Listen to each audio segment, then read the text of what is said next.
নমস্কার, আমি প্রিয়াঙ্কা। আজ আমি বানাচ্ছি রুই মাছের ফিশ ফ্রাই।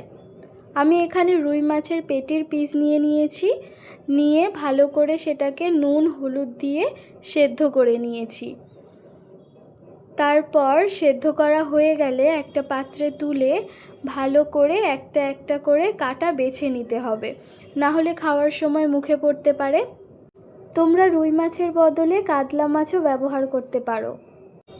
ভালো করে কাঁটা বেছে নিতে হবে, দেখো ঠিক এই রকমভাবে, যাতে একটাও কাঁটা না থাকে। তারপর একটা কড়াই বসিয়ে কড়াই গরম হলে তার মধ্যে দিয়ে দিতে হবে তেল।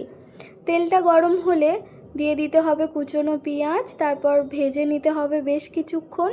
তারপর পেঁয়াজটা যখন লাল হয়ে যাবে তার মধ্যে দিয়ে দিতে হবে কুচনো কাঁচা লঙ্কা, দিয়ে বেশ কিছুক্ষণ ধরে ভাজতে হবে। ভাজা হয়ে গেলে তার মধ্যে দিয়ে দিতে হবে রসুন বাটা, দিয়ে একটু নাড়িয়ে নিয়ে তারপর দিতে হবে আদা বাটা, দিয়ে বেশ কিছুক্ষণ ধরে ভাজতে হবে যাতে আদা রসুনের কাঁচা গন্ধ না থাকে।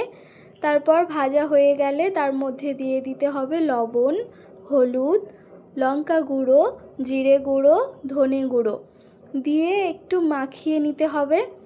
নিয়ে তার মধ্যে দিয়ে দিতে হবে গ্রেট করা আলু, যেটা আমি আগে থেকে সিদ্ধ করে গ্রেট করে রেখেছিলাম।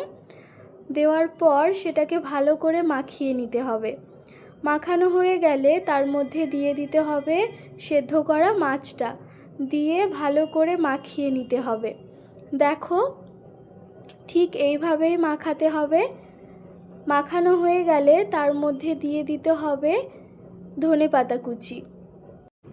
ধনেপাতা কুচি দিয়ে ভালো করে মাখিয়ে নিতে হবে বেশ কিছুক্ষণ ধরে। তারপর গরম মশলা দিয়ে আবার বেশ কিছুক্ষণ নাড়িয়ে নিয়ে নামিয়ে নিলেই তৈরি আমাদের এই পুরটা। তারপর দেখো হাত দিয়ে যে কোনো একটা শেপ দিয়ে দিতে পারো তোমরা, আমি এইভাবে দিয়েছি, দিয়ে সবগুলোকে রেডি করে নিয়েছি।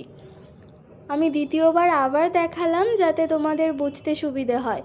তারপর দেখো এইভাবে সব কটাকে আমি বানিয়ে নিয়েছি। তারপর একটা পাত্রে ডিম নিয়ে তার মধ্যে লবণ আর গোলমরিচ দিয়ে ভালো করে ফেটিয়ে নিয়েছি। তারপর অন্য একটা পাত্রে নিয়ে নিতে হবে বেডক্রাম, আর সেই পুরগুলোকে ডিমের মধ্যে চুবিয়ে বেডক্রামের একটা কোট দিয়ে আবারও সেটাকে নিয়ে ডিমের মধ্যে চুবিয়ে আবার আরেকটা বেডক্রামের লেয়ার দিয়ে দিতে হবে। ডবল কোট করলে খেতে খুবই মচমচে হয়।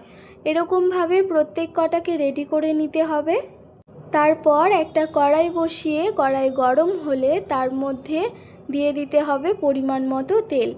তেলটা গরম হলে তার মধ্যে দিয়ে দিতে হবে বেডক্রামে কোট করা সেই পুরগুলো, দিয়ে এপাশ ওপাশ লাল লাল করে সুন্দর করে ভেজে নিতে হবে। যেহেতু ভেতরের পুরটা একদমই রেডি তাই বেশিক্ষণ লাগে না।